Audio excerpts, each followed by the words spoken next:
Bonjour à tous, en ce 9 juillet, nous partons en guerre contre l'être le plus puissant de l'univers Marvel.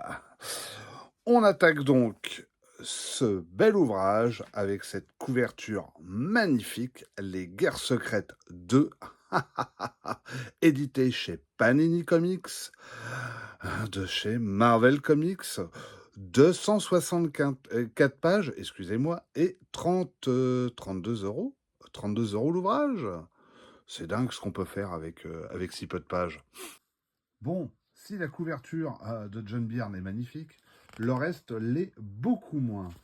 Au scénario Jim Shooter, au dessin Al Milgrom, vous comprendrez que le dessin n'est pas à la hauteur du récit. Cet album reprend Secret War de 1 à 9, qui est Secret War 2 évidemment, qui est la suite des Guerres secrètes, donc de Secret War, qui était paru avant.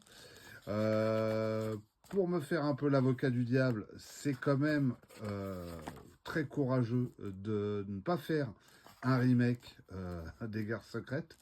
Le scénario part sur autre chose, peut-être un peu plus profond. Mais le dessin n'est pas à la hauteur, hein. Pour moi, c'est un peu le souci.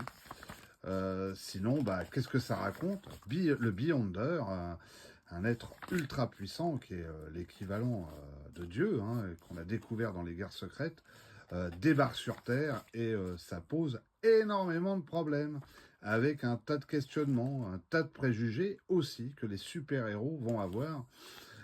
Chose amusante, c'est un peu l'arroseur arrosé. Je pense notamment aux mutants et aux X-Men qui considèrent le Beyonder comme un être très dangereux, alors que eux ne le seraient pas. Voilà toutes les questions qui sont interrogées dans ce récit. Eh ben, il est sorti il n'y a pas longtemps, donc vous pouvez le trouver très facilement.